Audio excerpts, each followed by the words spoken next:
Female reproductive part में हमने ये तो समझ लिया है कि स्पर्मेटोजोआ आते हैं, स्पर्मेटोजोआ आकर फ्यूज करेंगे, फ्यूजन होगा तो यहाँ पर आपका जाइगोट फॉर्म होता है, ठीक है। फिर वो जाइगोट मूव करता हुआ यूट्रस में जाएगा और ये यहाँ पर 9 मंथ्स के लिए ग्रो करेगा, जेस्टेशन पीरियड होगा एंड फुली फॉर्म फिटस बाहर वेजाइनल के थ्रू होता हुआ रिमूव हो जाएगा। ये सारा प्रोसेस हमने समझा। अगर फर्टिलाइजेशन हो रही है तो इफ फर्टिलाइजेशन टेक्स प्लेस, अब एक कंडीशन और आती है ना कि अगर फर्टिलाइजेशन हुई नहीं, ठीक है, इफ फर्टिलाइजेशन doesn't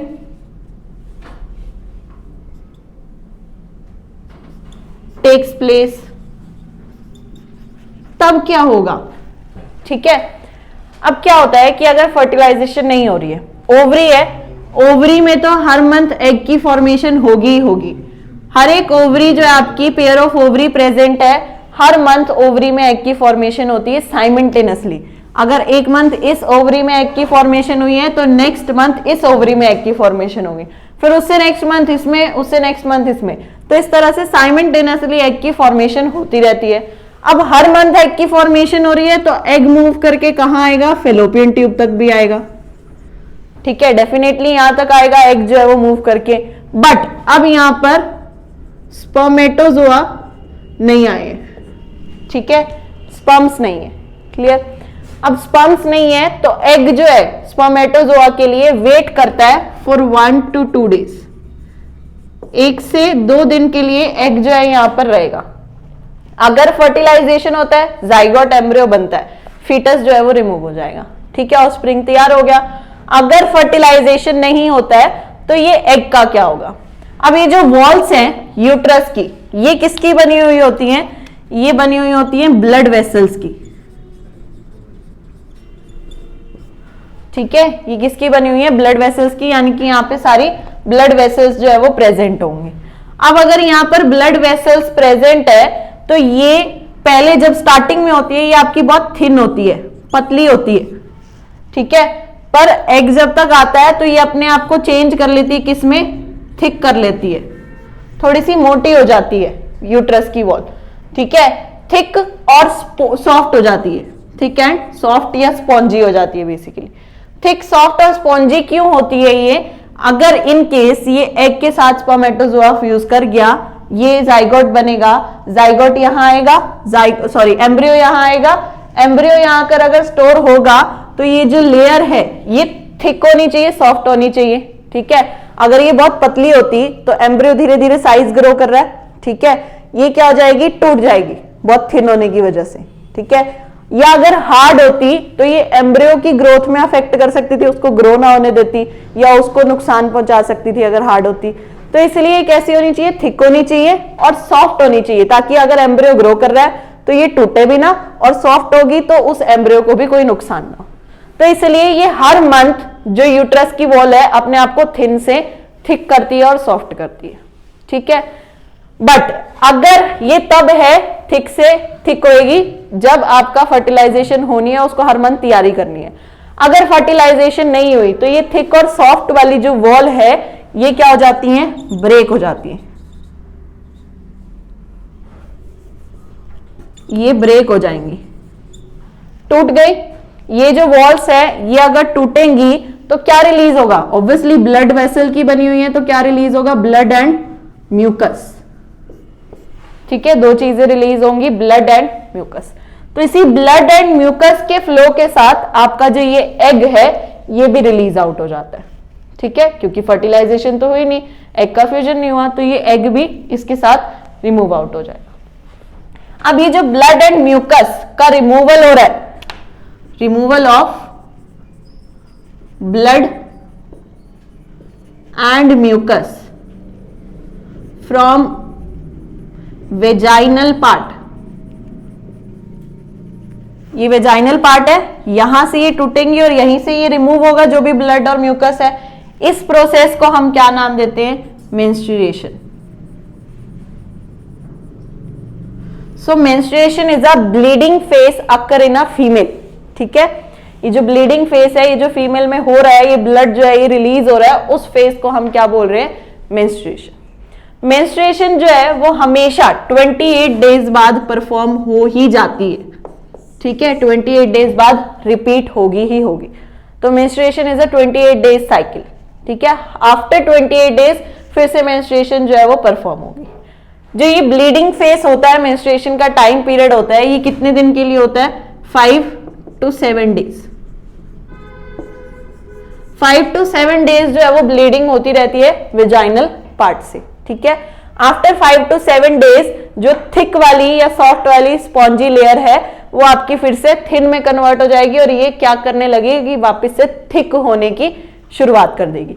मतलब ये आपकी बहुत ही मोटी लेयर थी कोई, ये ब्रेक हो गई, ब्रेक होने के बाद सिर्फ ये बची, अब थिन हो गई ना। अब इसके आफ्टर 7 डेज ये दोबारा से ये अपनी थिक लेयर जो है ये फॉर्म करने की कोशिश करेगी ताकि एम्ब्रियो जो है यहाँ पर आके सिचुएट हो जाए। अब उसको तो नहीं पता ना यूट्रस को कि कब फर्टिलाइजेशन होनी है, कब नहीं होनी है, कब फ्यूजन होगा स्पर्मेटोजोआ के साथ, तो इसलिए वो हमेशा अपने आप को हर मंथ प्रिपेयर कर लेती है कि किसी भी टाइम अगर फर्टिलाइजेशन हो तो अगर एम्ब्रियो बनता है तो वो पहले से प्रिपेयर हो, ठीक है। तो ये हमारा क्या है? इफ फर्टिलाइजेशन डजंट अक्कर, ये क्वेश्चन आता है 2 मार्क्स में, ठीक है।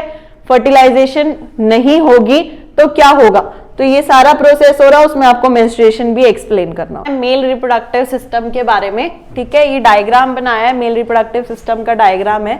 सबसे पहले स्टार्ट करें तो ये वाला रीजन क्या है? This is called testis. इसको हम क्या बोलते हैं? टेस्टिस। मेल रिप्रोडक्टिव पार्ट में टेस्टिस के बाद ये जो रेड कलर का पार्ट बनाया है इसको हम बोलते हैं एपिडाइडिमस।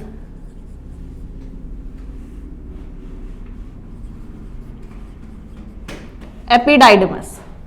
एपिडाइडमस से निकलते हुए एक ट्यूब लाइक स्ट्रक्चर जा रहा है, ये है वास डिफरेंस।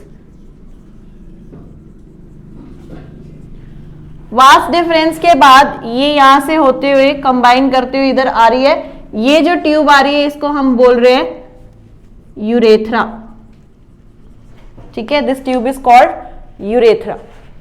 यूरेथ्रा के बाद ये जो ऑर्गन है, आउटर ऑर्गन, इसको हम बोलते हैं पेनिस, ठीक है। कुछ ग्लैंड्स देखने को मिल रहे हैं, ये ग्लैंड्स क्या क्या है हमारे? सेमिनल वेसिकल, प्रोस्टेट ग्लैंड, ये क्या है? Urinary bladder, this is urinary bladder, ठीक है। अब ये पूरे जो पार्ट्स हैं ये आपके मेल रिप्रोडक्टिव सिस्टम के पार्ट है। एक ये आउटर में एक स्ट्रक्चर दिख रहा है जिसमें टेस्टिस भी है, एपिडाइडमस भी है और कुछ पार्ट जो है वो वास डिफरेंस ट्यूब का भी वो कवर कर रहा है। ये जो पार्ट है इसको हम बोलते हैं सेक्रोटम। सेक्रोटम, दिस इज कॉल्ड सेक्रोटम, क्लियर। अब ये सारे जो है हमारे मेल रिप्रोडक्टिव सिस्टम के पार्ट है। अब इनमें समझते हैं कि एक्चुअल में होता क्या। टेस्टिस की अगर हम बात करें तो टेस्टिस में फॉर्मेशन होता है स्पर्मेटोजोआ का, फॉर्मेशन ऑफ स्पर्मेटोजोआ, जो कि क्या है? मेल गैमीट है, ठीक है। स्पर्म्स का फॉर्मेशन होता है। दूसरा यहां प्रोडक्शन होता है मेल हार्मोन का, male hormone is produce and male hormone कौन सा है आपका? टेस्टोस्टेरोन। ये टेस्टोस्टेरोन जो है ये जितने भी आपके सेकेंडरी सेक्सुअल कैरेक्टर्स होते हैं, सेकेंडरी सेक्सुअल कैरेक्टर्स, उनके लिए रिस्पॉन्सिबल होता है। सेकेंडरी सेक्सुअल कैरेक्टर कौन से होते हैं? जो आफ्टर प्यूबर्टी मेल में देखने को मिलते हैं, जो चेंजेस, गेमीट का फॉर्मेशन होना, मुस्टैचेस और आपके जो भी ये बियर्ड है उसकी फॉर्मेशन होना, बॉडी पे हेयर्स आना, तो ये सारे जो भी अपीयरेंस है ये कब आती है? प्यूबर्टी के बाद आ रही है। उसको क्या कह रहे हैं हम? सेकेंडरी सेक्सुअल कैरेक्टर, ठीक है। तो ये सेकेंडरी सेक्सुअल कैरेक्टर को फॉर्म करने के लिए रिस्पॉन्सिबल होता है आपका टेस्टोस्टेरोन। तो टेस्टिस में दो फंक्शन हो रहे हैं बेसिकली, स्पर्मेटोजोआ का फॉर्मेशन एंड टेस्टोस्टेरोन का प्रोडक्शन। फिर अब स्पर्मेटोजोआ फॉर्म हो चुके हैं टेस्टिस में, ये कहां मूव कर जाएंगे? एपिडाइडमस में। ये कहां पहुंच गए? टेस्टिस से एपिडाइडमस में पहुंच गए। एपिडाइडमस में ये क्या फंक्शन है इनका? एपिडाइडमस का स्टोर स्पर्म्स टेम्परेरली, कुछ टाइम पीरियड के लिए स्पर्म्स को स्टोर करने का काम करेगा एपिडाइडमस। अब यहां पर स्टोर हो गया, स्टोर होने के बाद ये कहां जा रहा है? वास डिफरेंस में। तो वास डिफरेंस क्या कर रही है? Transfer spermatozoa. वास डिफरेंस का फंक्शन क्या हुआ? ये स्पर्मेटोजोआ यहां से यहां तक पहुंचाने का काम कर रही है आगे। अब बीच में रास्ते में आपको कुछ ग्लैंड्स दिख रहे हैं, यहां से अगर स्पर्मेटोजोआ जा रहे हैं, यूरेथ्रा तक पहुंच रहे हैं, तो बीच में कुछ ग्लैंड्स दिख रहे हैं। ये ग्लैंड्स का फंक्शन क्या है? सेमिनल वेसिकल हो चाहे प्रोस्टेट ग्लैंड हो, ये क्या करते हैं? प्रोवाइड न्यूट्रिएंट्स या नरिशमेंट टू स्पर्म्स। स्पर्म्स को न्यूट्रिएंट्स प्रोवाइड करने का काम करते हैं। और ये जो न्यूट्रिएंट है ये बेसिकली किसका बना हुआ होता है? फ्रक्टोज।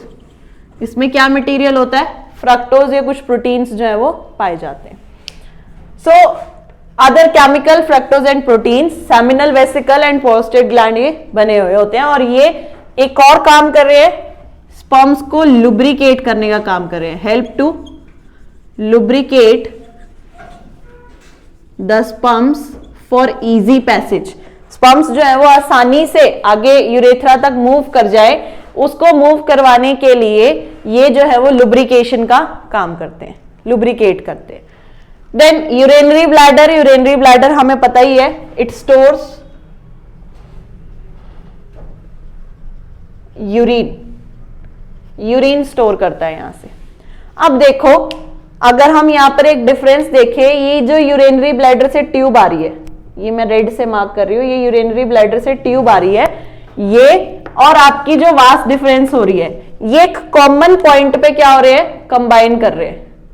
एक ये कॉमन पॉइंट है जहां पे ये मिल रहे हैं और एक कॉमन डक्ट फॉर्म कर रहे हैं। इस कॉमन डक्ट को हम क्या बोल रहे हैं? Urethra. This is called urethra. Urethra क्या है? आपकी कॉमन डक्ट है। किसके लिए ये common duct? For transfer of या removal of urine and sperms. Urine का ट्रांसफर, क्योंकि यूरिनरी ब्लैडर से कनेक्ट है डक्ट, वो भी यहीं से होगा। स्पर्म्स का ट्रांसफर वो भी यहीं से होगा। ठीक है, फिर आ जाता है हमारे पास पेनिस। पेनिस क्या है? It is a copulatory organ.